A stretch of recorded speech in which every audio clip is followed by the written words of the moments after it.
Olá e seja bem-vindo. Prepare-se para presenciar um embate épico na tribuna do Senado Federal. O ainda senador Flávio Dino, em uma defesa enfática da Suprema Corte, gerou um turbilhão de reações acaloradas. Sob a névoa da censura e do autoritarismo, Dino ergueu a sua voz para exaltar as virtudes do STF, mesmo diante de crescentes críticas e pedidos de impeachment. Condenar veementemente qualquer questionamento à Suprema Corte, especialmente ao ministro do STF, Alexandre de Moraes. Afirma categoricamente que o Brasil vive em plena democracia, negando veementemente qualquer indício de ditadura.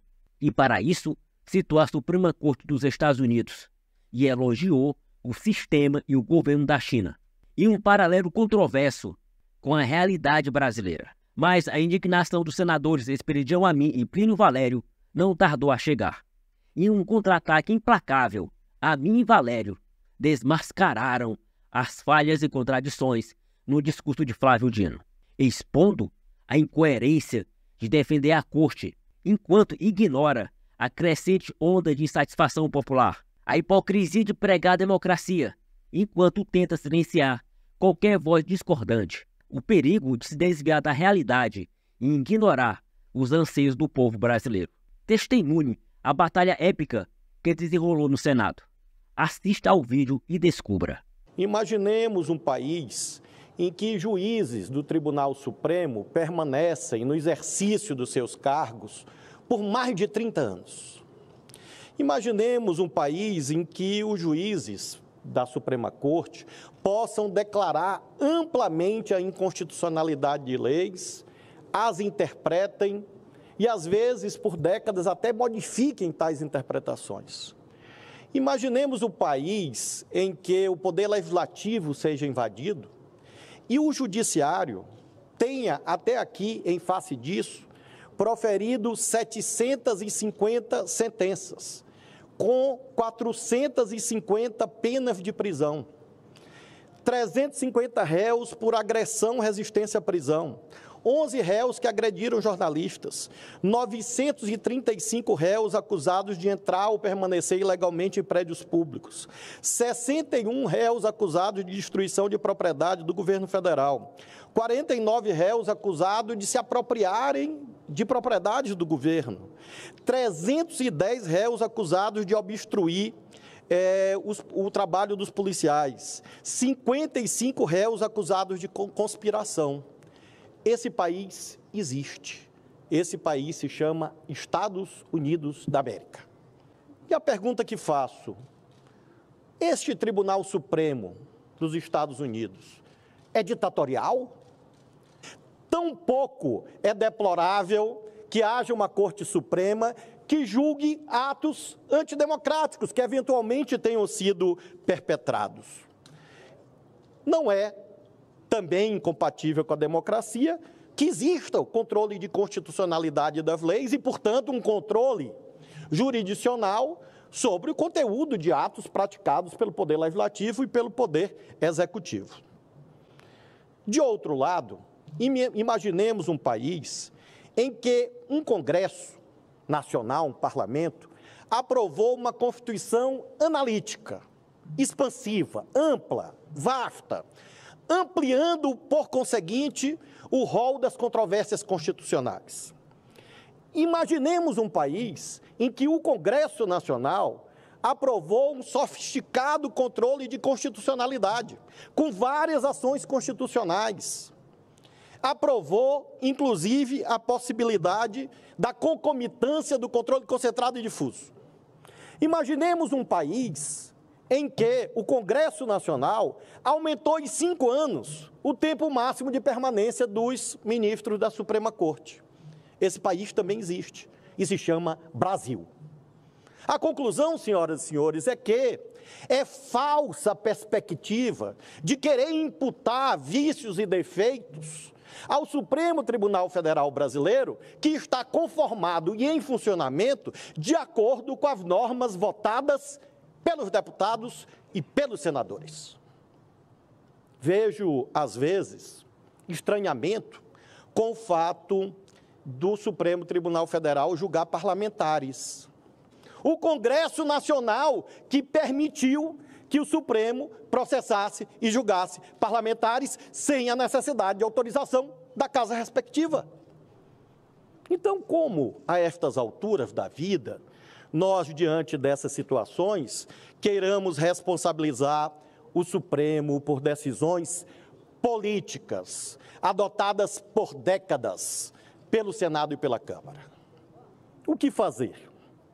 É claro que nós temos um cenário difícil.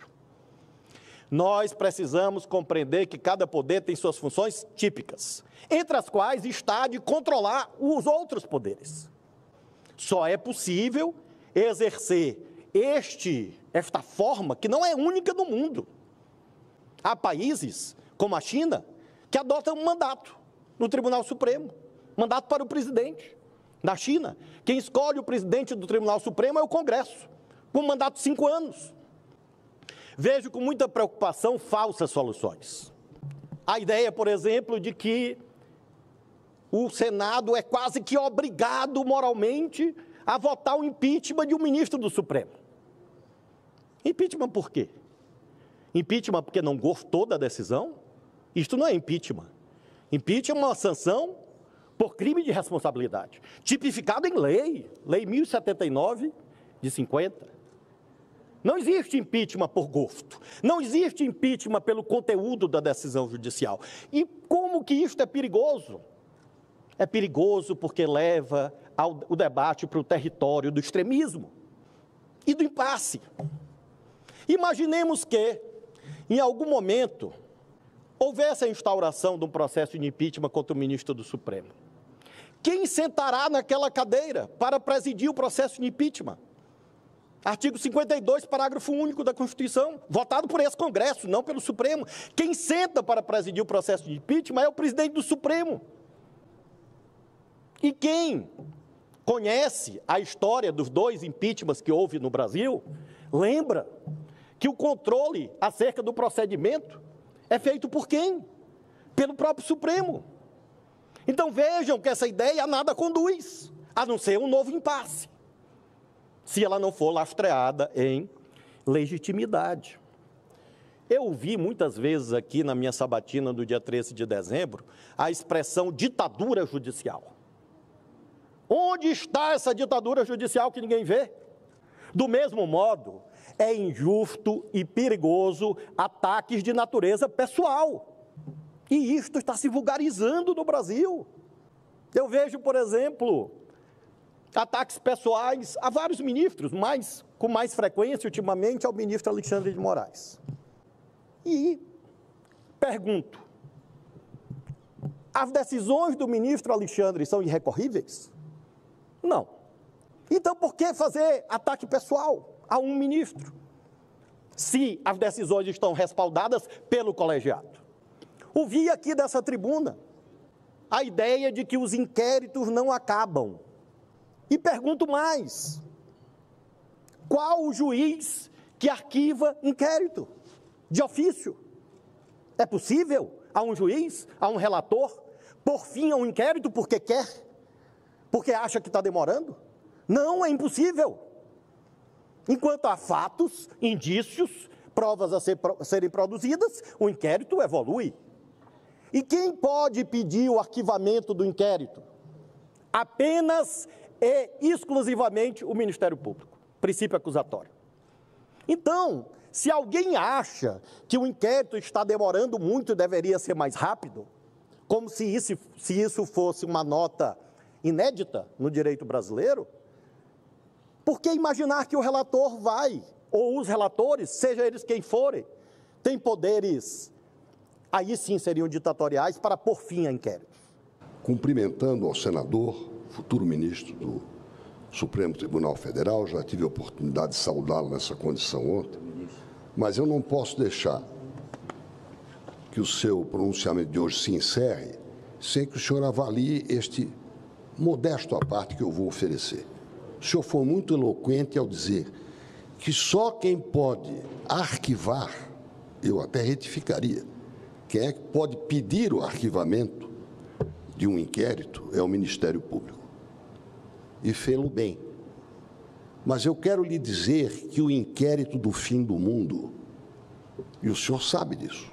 Mas quero deixar aqui patenteado esta excrescência que se chama o 4781 foi criada, e quero lembrar que o senador Randolph, na época, chamou isso de novo AI-5, de outro microfone, mas nesta casa.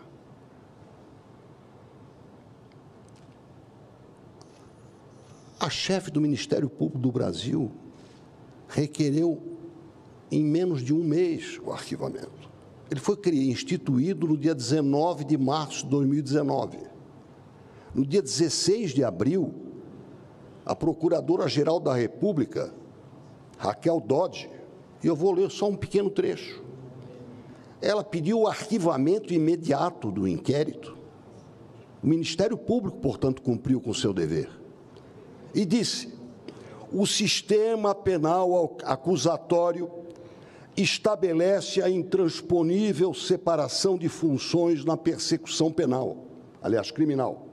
Um órgão acusa, outro defende e outro julga. Não admite que o órgão que julga seja o mesmo que investiga e acusa. E vai adiante.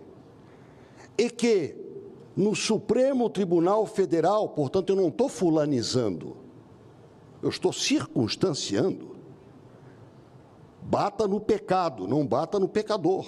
É a nossa regra de Santo Agostinho.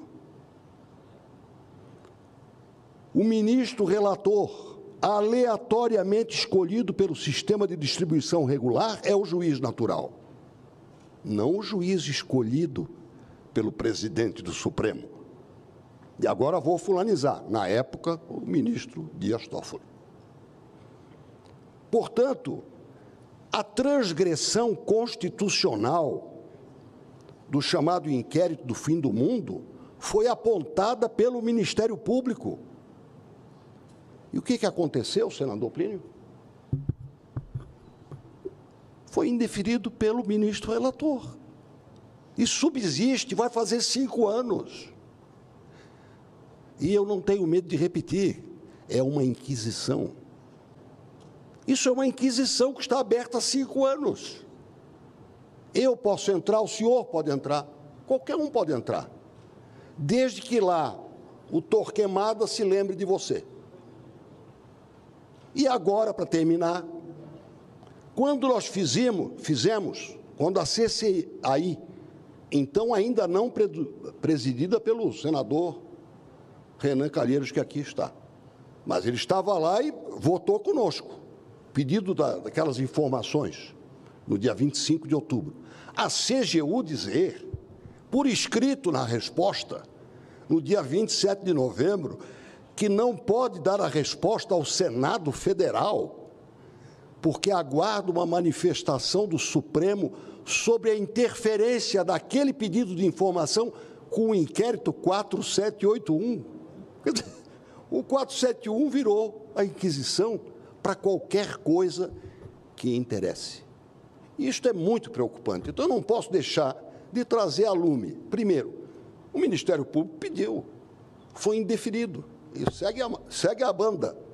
E está seguindo, e como dizia Francisco Rezec, ontem eu mencionei, hoje vou repetir, isto não vai dar certo. Então, me perdoe se eu me alonguei, mas eu não poderia deixar de permitir que Vossa Excelência dê a última palavra a respeito deste meu aparte. Agora, ele é consistente, porque é fundamentado naquilo que o senhor falou, e eu concordo, quem pode pedir é o Ministério Público.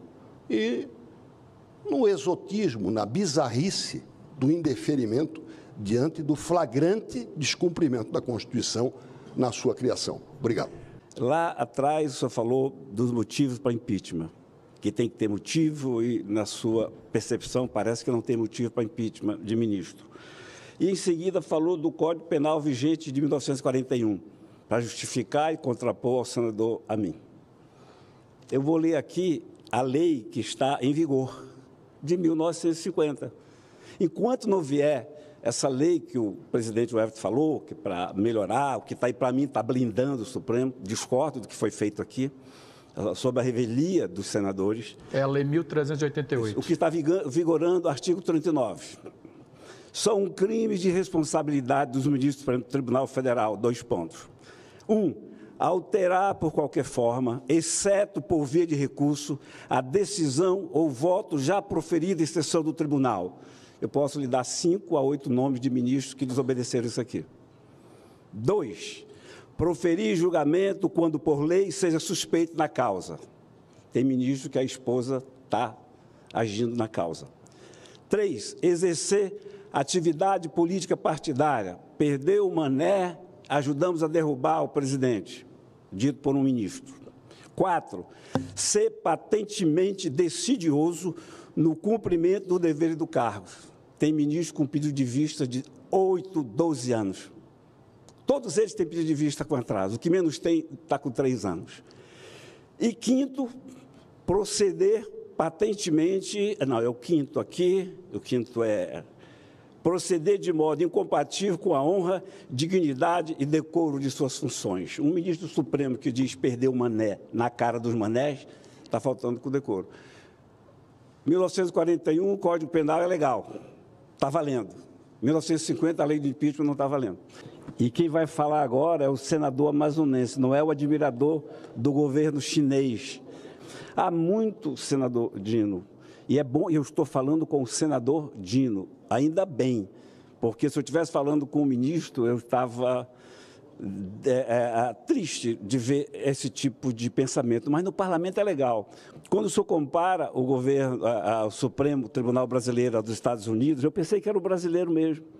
Eu não sei, eu não conheço muito, né, mas eu duvido que lá os ministros deem entrevista dando opinião do que pensam sobre o que vão julgar.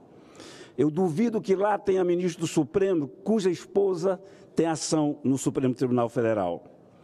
Eu duvido que lá tenha algum ministro que denuncia, julga e condena. Eu duvido também, muito de lá, que os ministros sejam cúmplices do Executivo. E a gente vê aqui setores do governo dizendo, não, mas nós vamos recorrer porque lá vão modificar. Quando você tem uma ministra que diz assim, eu sei que é inconstitucional, mas eu vou votar até dezembro. Quando tem um ministro que discute diante de estudantes, ajudamos a derrubar um presidente. Quando você tem ministro que está com pedido de vista há 12 anos e não libera. Quando você tem decisões monocráticas vigentes, desrespeitando o colegiado, que o senhor tanto fala que decide. Na verdade, o colegiado está decidindo pouco no Supremo Tribunal Federal. Eu não sei nem por que ainda tem este nome de colegiado, porque pouco se decide ali em nome de um colegiado. Aí fala que o legislativo é quem decide, é quem muda, é quem faz. Nós decidimos que a maconha é proibida. Nós decidimos que o aborto não é permitido. Mas o Supremo chama para si para discutir de novo o assunto de aborto, o assunto de maconha, que já foi decidido aqui. Nós decidimos aqui a validade do marco temporal, mas o Supremo vai decidir se vale ou não. A gente faz leis aqui e o Supremo se lixa para nossas leis. O Supremo há muito, senador Dino, ainda não ministro, está legislando, mas está legislando porque nós permitimos, porque os senadores permitiu. E a sua fala é pertinente quando diz que o Senado, que a gente às vezes fala que o Senado tem obrigação de fazer. Tem sim. Aqui eu represento o povo. Aqui eu estou respaldado por quase 1 milhão de votos. Eu pergunto, quantos votos teve Alexandre de Moraes, a não ser na sabatina e depois acertado aqui? Mas está legislando. Pois é, as vozes dissonantes ecoam no Senado, enquanto o destino da nação se encontra em jogo.